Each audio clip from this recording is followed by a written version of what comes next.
देवरानी को रंगे हाथ पकड़ने वाली जेठानी। पूरा परिवार गोपाल, सविता, राकेश, राजेश, नव्या और नेहा आइसक्रीम पार्लर में टेबल के चारों तरफ बैठकर आइसक्रीम खा रहे हैं। अरे भाभी, मुझे चॉकलेट फ्लेवर बहुत पसंद है। आपकी आइसक्रीम मुझे खिलाओ ना, मुझे भी इसका स्वाद चखना है। हाँ नेहा, क्यों नहीं, ये लो खाओ। देखो तो दोनों ननद भाभी का प्यार। नव्या हमेशा नेहा की हर बात मान लेती है। गोपाल जी, हमारी बड़ी बहू कितनी समझदार है। हाँ सविता, नव्या ने इस पूरे घर को बहुत अच्छे से संभाल रखा है। हाँ पिताजी, वैसे परिवार के साथ बाहर आना बहुत अच्छा लगता है। अरे राजेश, तुम चुपचाप क्यों खा रहे हो? तुम भी कुछ बोलो। तभी राजेश का फोन रिंग करता है। राजेश कॉल उठाकर धीमी आवाज में बात करते हुए, हाँ मैं अभी आइसक्रीम पार्लर में हूँ, मैं घर जाकर तुम्हें कॉल करके सारी बातें बताता हूँ, अभी रखता हूँ। राजेश तुरंत फोन काट देता है। नव्या मुस्कुराते हुए, क्या बात है देवर जी, बहुत सीक्रेटली बातें हो रही है, सच बताओ कौन था? अरे भाभी, कोई नहीं, बस एक दोस्त था, वही कुछ काम की बात पूछ रहा था। थोड़ी देर के बाद पूरा परिवार आइसक्रीम पार्लर से लौटकर घर आ जाता है और सोफे पर बैठ जाता है। भाई आज तो बहुत थक गए, सच में बाजार में घूमते घूमते पैर दुखने लगे हैं। हाँ भैया, थकान तो मुझे भी बहुत ज्यादा हो रही है, अब तो बस आराम करने का मन कर रहा है। सच सच कह रहे हो बच्चों, उम्र के साथ अब ज्यादा घूमना फिरना बर्दाश्त नहीं होता। थकान तो सबको है, लेकिन रात का समय हो गया है और भूख भी लगने लगी है। पिताजी, आइसक्रीम खाने से भूख तो नहीं मिटती, कुछ भी खा लो बाहर का, लेकिन जब तक घर का बना खाना नहीं खा लेते ना, तब तक मानो पेट ही खाली है। राकेश बाहर से खाना मंगाने के लिए अपना मोबाइल उठाते हुए, मैं ऐसा करता हूँ कि बाहर से खाना ऑर्डर कर देता हूँ।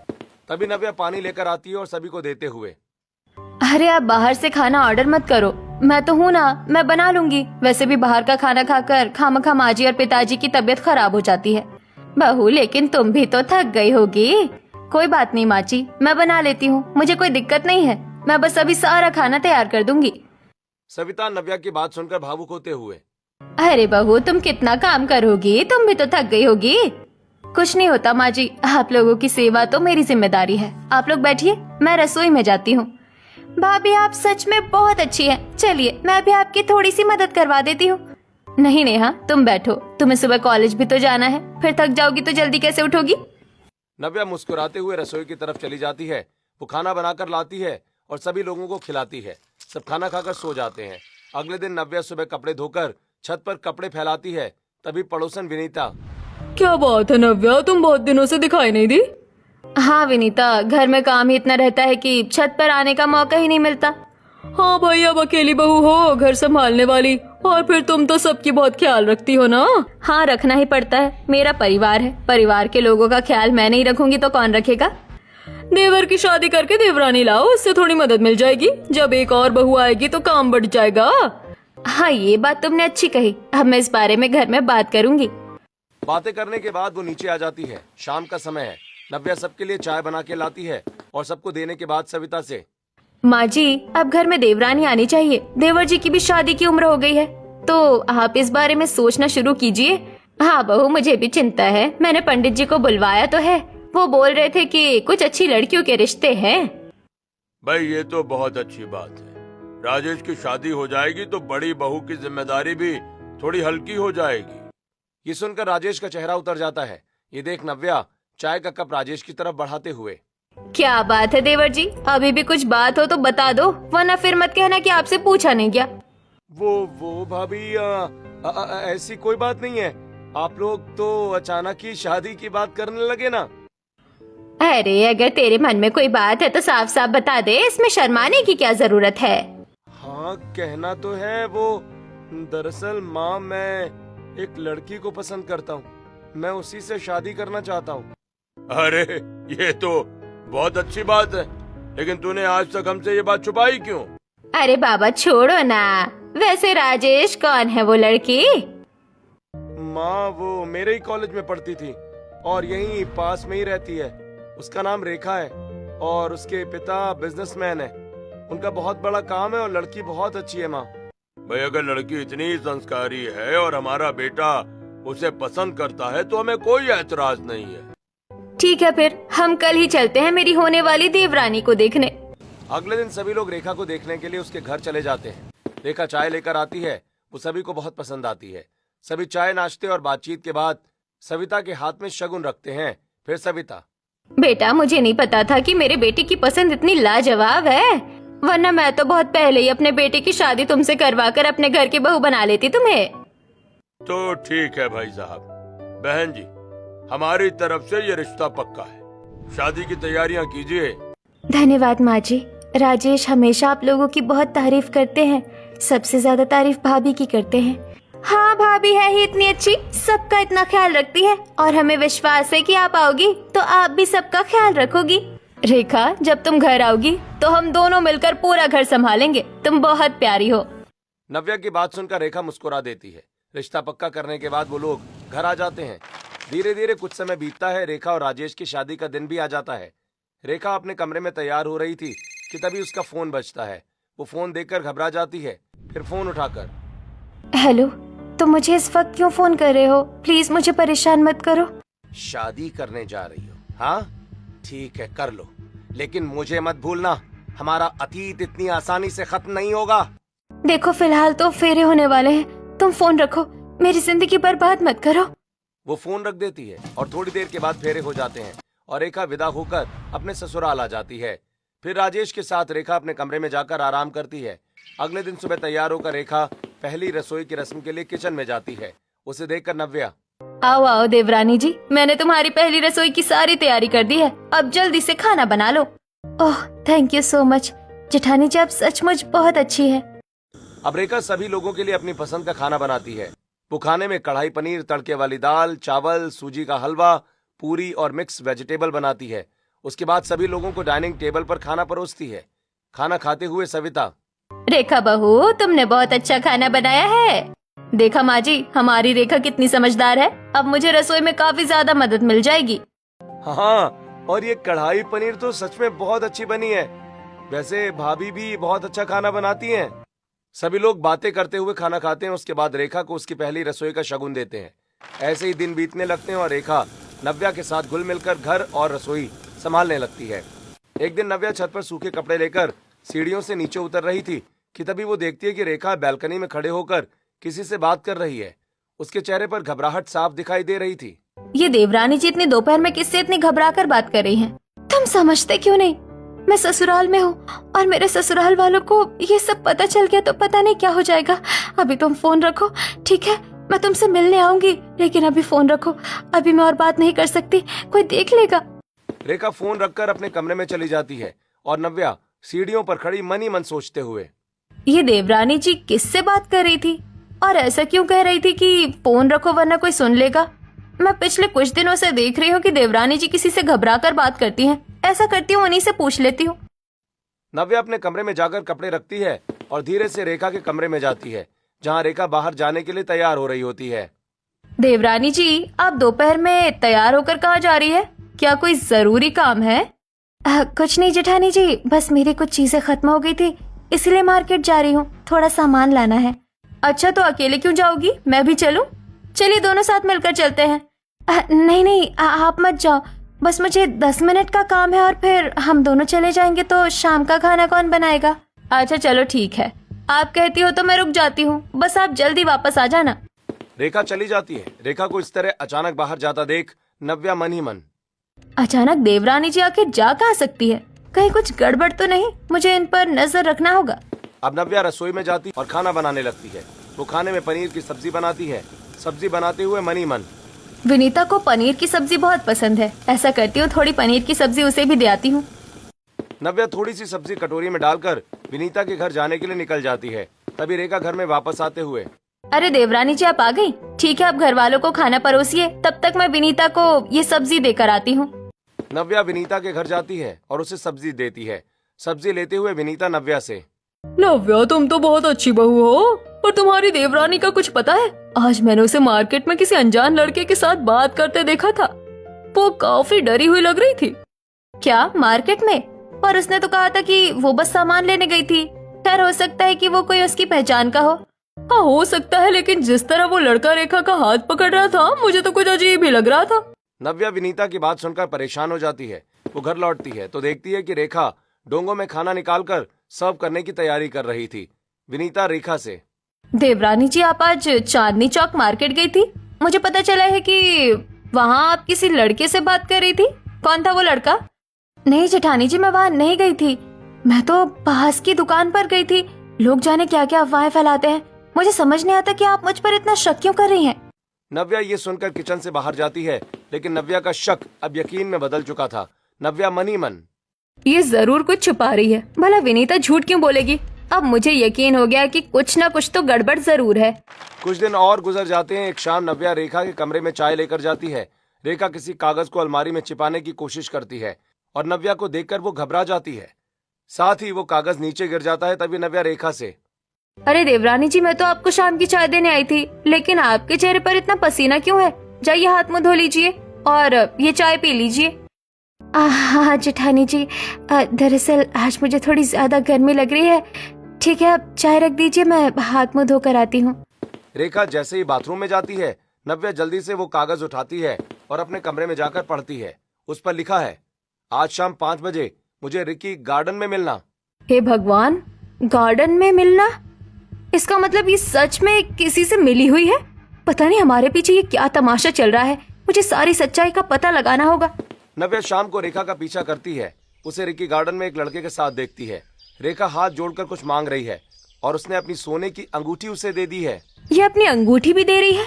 क्या मामला है? कहीं ऐसा तो नहीं कि देवरानी जी का इस लड़के से अफेयर चल रहा है और ये दोनों भागने की प्लानिंग कर रहे हैं? हे भगवान, अगर ऐसा हुआ तो मेरे शरीफ देवर का तो दिल ही टूट जाएगा और हमारे परिवार की बदनामी होगी, वो अलग।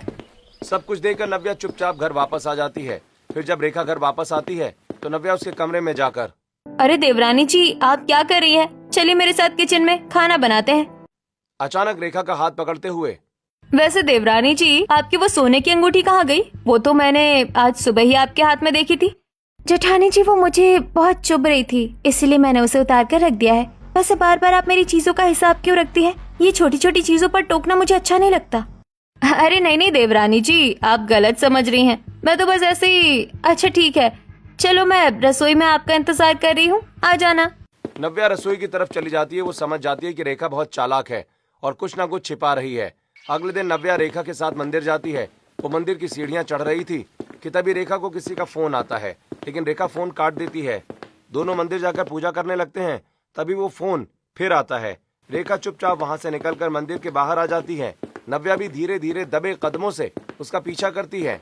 नव्या छुपकर देखती है कि रेखा मंदिर के पीछे उसी लड़के से मिल रही है। वो लड़का उसे कुछ फोटोज देता है जिसे रेखा अपने पल्लू में छिपा लेती है और, देखो, मैं इन फोटो की कीमत तुम्हें दे चुकी हूँ।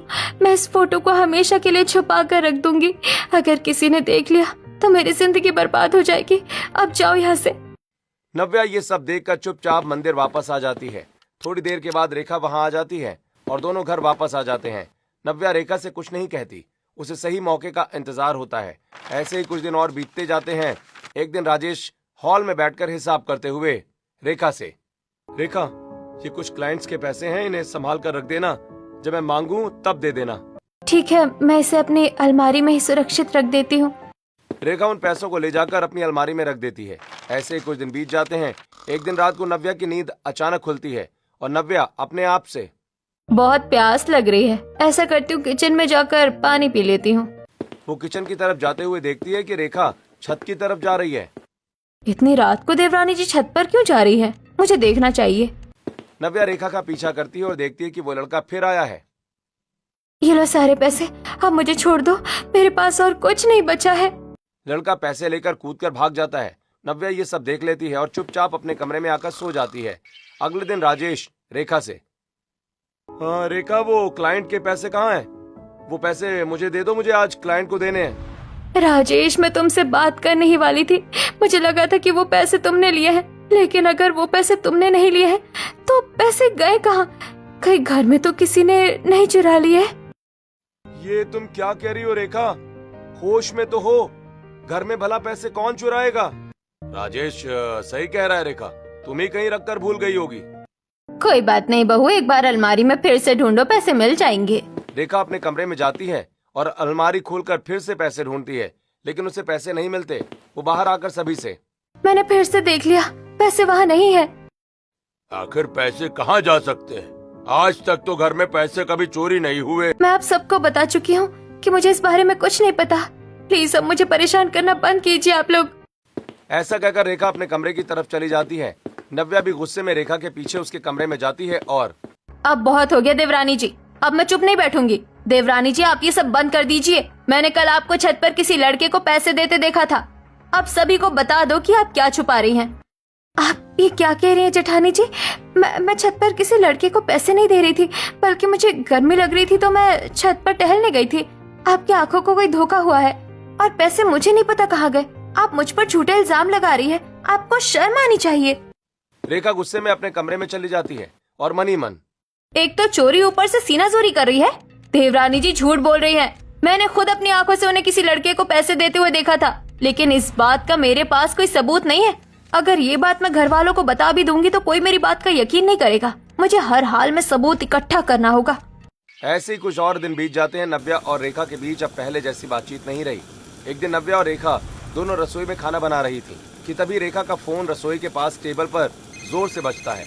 रेखा फोन उठाकर बात करते हुए, जी हाँ मैं आ रही हूँ, थोड़ी देर इंतजार करो, मैं थोड़ी देर में पहुँच जाऊंगी।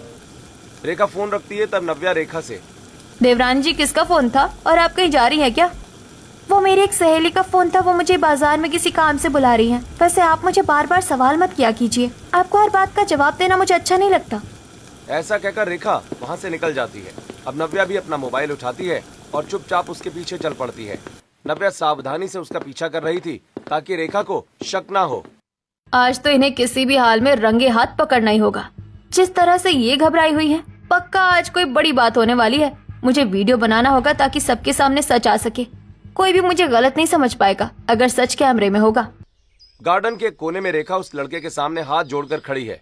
वो लड़का काफी गुस्से में लग रहा है और रेखा उसे कुछ समझाने की कोशिश कर रही है। नव्या पास ही में पेड़ के पीछे छिपकर उनकी बातें सुन रही है और मोबाइल में सब कुछ रिकॉर्ड भी कर रही है। प्लीज तो मेरी बात समझ क्यों नहीं रहे? मेरे पास अभी और पैसे देने की गुंजाइश नहीं है। मैंने सब कुछ दे दिया है। मुझे थोड़े दिन का समय और दो, मैं किसी तरह इंतजाम कर दूंगी। मुझे कोई बहाना नहीं चाहिए। अगर कल तक पैसे और बाकी जेवर नहीं मिले तो मैं सब कुछ तुम्हारे घर वालों को बता दूंगा। फिर देख लेना तुम्हारी ये बनी बनाई इज्जत कैसे मिट्टी में मिलती है और तुझे तेरे ससुराल वाले घर से बाहर कैसे निकालते हैं। नहीं नहीं राहुल, ऐसा मत करना प्लीज। मैं तुम्हें और पैसे दे दूंगी, तुम चिंता मत करो, बस तुम चुप रहना। नव्या चुपचाप वीडियो बनाने के बाद दबे पांव वापस घर की तरफ भागते हुए मन ही मन, अब तो मुझे पूरा यकीन हो गया है कि रेखा का इस लड़के से अफेयर है और ये इससे मिलती जुलती रहती है। लेकिन इतना सबूत काफी नहीं है, मुझे कुछ और सबूत इकट्ठा करना पड़ेगा जिससे मैं घर वालों को यकीन दिला सकूं। नव्या चुपचाप घर वापस आ जाती है। थोड़ी देर के बाद रेखा घर आती है और नहाने के लिए वॉशरूम में चली जाती है।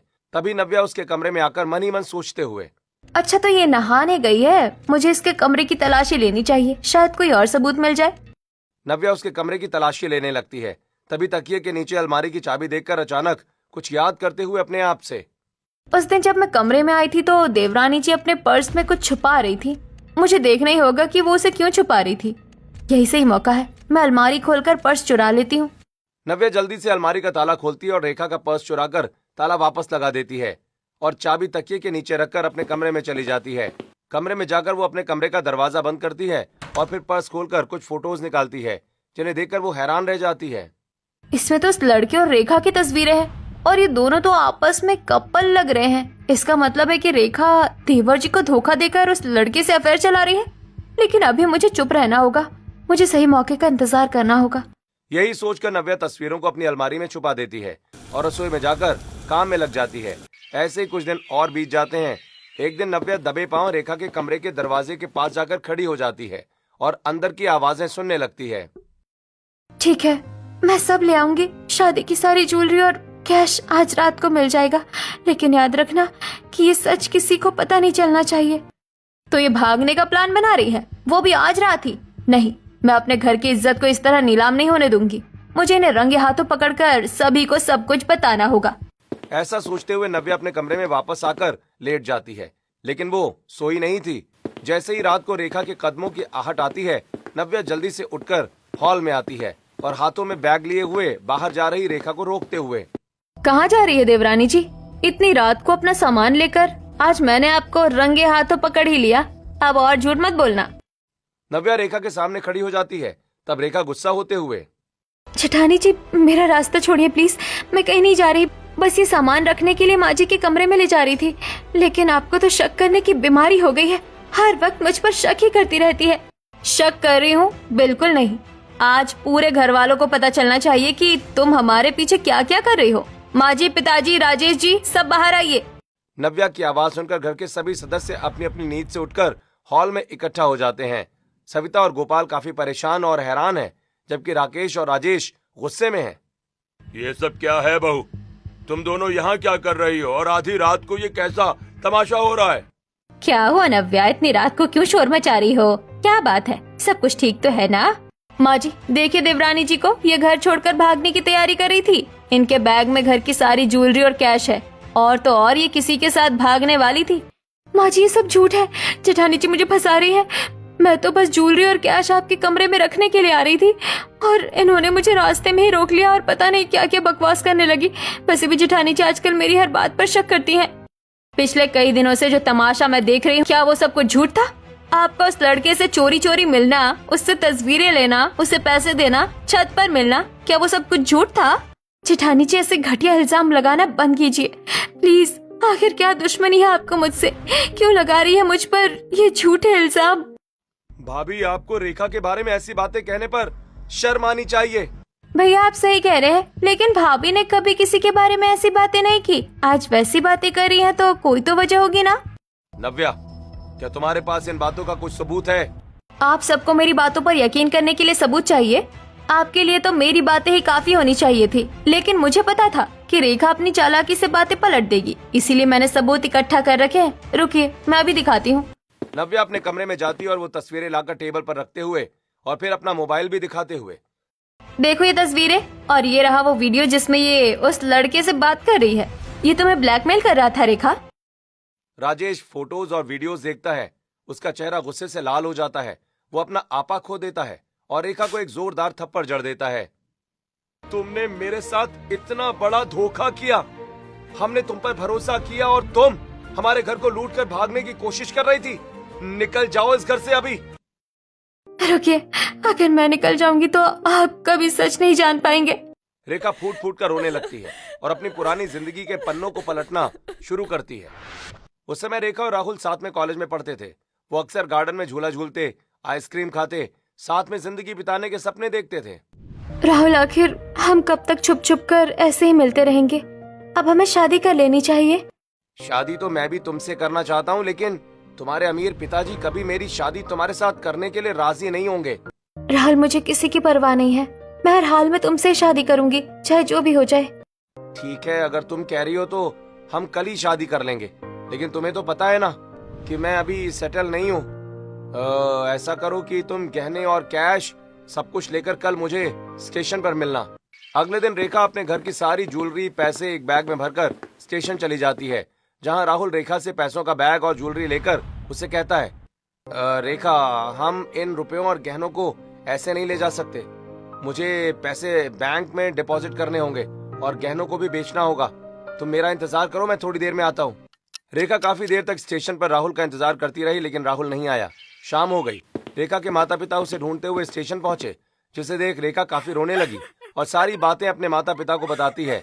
तब रामलाल कहते हैं, बेटा तुम धोखे में हो। वो लड़का पैसे और गहने लेकर भाग गया है। दरअसल मेरे ही एक सुनार दोस्त को उसने गहने बेचे हैं। वो तुम्हारी माँ के गहने पहचानता था, इसलिए उसने मेरे पास फोन किया, फोटो भी भेजी, लेकिन इससे पहले कि हम उसे पकड़ पाए वो भाग गया। वो धोखेबाज है, भूल जाओ उसे। हाँ बेटा, तुम्हारे पिताजी सही कहते हैं, उसे भूलकर तुम एक नई जिंदगी शुरू करो। उसके बाद मेरी जिंदगी में राजेश आया और मैंने हमेशा के लिए राहुल को भुलाकर राजेश को अपना लिया। लेकिन फिर मेरी शादी के दिन राहुल ने मुझे फोन करके पैसों के लिए ब्लैकमेल किया और तब से अब तक वो मुझे ब्लैकमेल करता आ रहा है और मैं अपना घर बचाने के लिए उसे लगातार पैसे दे रही हूँ और इसीलिए बार बार मैं उससे मिलती थी। मेरा उससे कोई अफेयर नहीं है, मेरी बात का भरोसा कीजिए। देवरानी जी, आपने ये सब पहले क्यों नहीं बताया? अगर आप हमें सच बताती तो शायद हमें ये सब नहीं करना पड़ता। डर के आगे ही अंधेरा होता है। नहीं भाभी, ये धोखेबाज है, इसने मेरे साथ विश्वासघात किया है। रेखा, तुम आज भी उसी के जाल में फंसी थी। तुमने हमसे झूठ बोला कि वो पैसे कहीं खो गए हैं, जबकि तुम उस ब्लैकमेलर को दे रही थी, और आज भी तुम ये पैसे उसी को देने जा रही थी। मुझे लगा था कि अगर मैं आप सबको बताऊंगी तो आप लोग मुझे घर से बाहर निकाल देंगे। मेरा अतीत मेरे वर्तमान को खा रहा था। मैं बस अपनी इज्जत बचाने के चक्कर में और भी फंसती चली गई। मुझे माफ कर दीजिए। बहू, तुमने न सिर्फ मेरे बेटे को बल्कि पूरे परिवार को धोखा दिया है। निकल जाओ यहाँ से।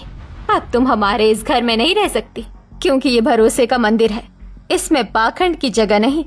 सविता सही कह रही है। बहू, चली जाओ यहाँ से, और ये सब भी ले जाओ अपने साथ। नहीं चाहिए हमें कुछ भी। रेखा के बहुत माफी मांगने पर भी उसे कोई माफ नहीं करता, और फिर राजेश धक्के देकर उसे घर से बाहर निकालने लगता है। लेकिन तभी नव्या बीच में आकर, रुक जाइए। आप लोगों को अपने घर की बहू के साथ ऐसा व्यवहार नहीं करना चाहिए। मैं समझ सकती हूँ कि देवरानी जी ने जो किया वो अपने वर्तमान को बचाने के लिए किया। मुझे देवरानी जी की बात पर पूरा भरोसा है। मेरी आप लोगों से भी रिक्वेस्ट है कि इन्हें माफ कर दीजिए और इन्हें अपनी गलती सुधारने का एक मौका दीजिए। नव्या के समझाने पर सभी लोग रेखा को माफ करने के लिए तैयार हो जाते हैं। इस समय राहुल फिर से रेखा को कॉल करता है। तब नव्या रेखा से, देवरानी जी, आप एक काम करो, उसे कहो कि आप सारी ज्वेलरी और कैश लेकर अपने ससुराल में इंतजार कर रही हो, और साथ ही ये कहो कि घर में इस वक्त कोई नहीं है। उसे यहाँ बुला लो ताकि हम उसे रंगे हाथों पकड़वा सके। ठीक है, मैं अभी उसे फोन लगाती हूँ। देखो, घर में अभी कोई नहीं है, तुम अभी के अभी यहाँ आ जाओ और अपना सामान ले लो। लेकिन याद रहे, ये आखिरी बार है, दोबारा फोन मत करना। बहुत अच्छा, मैं बस 15 मिनट में वहाँ पहुँच रहा हूँ। अगर तुम चालाकी करने की कोशिश करोगी तो याद रखना, तुम्हारी सारी तस्वीरें पूरे मोहल्ले में बट जाएंगी। नव्या तुरंत पुलिस स्टेशन फोन करती है और सारा मामला समझाती है। पुलिस उन्हें आश्वासन देती है कि वो कुछ ही देर में वहाँ पहुँच जाएगी। परिवार के सभी सदस्य घर के अलग अलग कोनों में छुप जाते हैं। कुछ देर के बाद दरवाजे की घंटी बजती है। रेखा कांपते हाथों से दरवाजा खोलती है और राहुल अंदर आते हुए, अरे जाने मन, लाओ मुझे मेरा सामान दो। ये लो, इसमें सब कुछ है। पर एक बात बताओ, क्या अब तुम मुझे कभी परेशान करोगे? क्या तुम मेरी तस्वीरें वापस दे दोगे? मुझे बस शांति से अपनी जिंदगी जीनी है। तुम बहुत भोली हो रेखा। तुम्हें क्या लगता है मैं ये सब लेकर आराम से चला जाऊंगा? मुझे तो ये भी चाहिए और तुम भी चाहिए। मैं तो तुम्हें जिंदगी भर ब्लैकमेल करता रहूंगा। तुम मेरी कठपुतली बन के रहोगी। राहुल जैसे ही सूटकेस पकड़ने के लिए झुकता है, पुलिस और घर के सभी सदस्य बाहर निकल आते हैं। राहुल पूरी तरह हक्का बक्का रह जाता है। तुझे क्या लग रहा था, हाँ, कि तू किसी को भी ऐसे ही फंसा लेगा? इंस्पेक्टर साहब, इसे ले जाइए और इसे इसके गुनाहों की सजा मिलनी चाहिए। ओए, आज से तेरा खेल खत्म। ये सब क्या हो रहा है? तुम लोगों ने मुझे फंसाया है। मैं नहीं जाऊंगा। प्लीज मुझे छोड़ दो, मुझे जाने दो। पुलिस राहुल को पकड़कर बाहर ले जाती है। घर के सदस्य राहत की सांस लेते हैं, राजेश रेखा की तरफ देखते हुए। चलो, जो हुआ सो हुआ। अब हमें एक नई शुरुआत करनी चाहिए। परिवार वही है जो मुसीबत में साथ खड़ा हो। राजेश के साथ साथ आप लोग मुझे माफ कर दीजिए। मैं अब कभी भी अपने परिवार से कोई बात नहीं छुपाऊंगी, और खास तौर से जेठानी जी, आप मुझे माफ कर दीजिए। मैंने आपके साथ बदतमीजी की, लेकिन फिर भी आपने मेरा साथ दिया। घर वाले रेखा को अपना लेते हैं। सुबह के 8 बज चुके थे। नेहा अपनी भाभी से, चलो अब सारी बातें सुलझ गई, लेकिन हमें भूख लगी है, खाना तो बना दो। नव्या और रेखा किचन की ओर बढ़ती हैं। रसोई में खाना बनाते हुए रेखा नव्या से, जेठानी जी, आज मैं अपने हाथों से सबके लिए कुछ अच्छा बनाती हूँ, और अब इस घर में मेरा कोई भी राज नहीं रहेगा। हम सब साथ मिलकर खुश रहेंगे। मैं अपनी गलती का एहसास ताम्र रखूंगी। चलो, आज हम दोनों मिलकर पनीर की सब्जी, पूरी और खीर बनाएंगे। दोनों देवरानी जेठानी मिलकर बातें करते हुए खाना बनाती हैं और सभी को परोसती हैं। सभी खाना खाते हैं।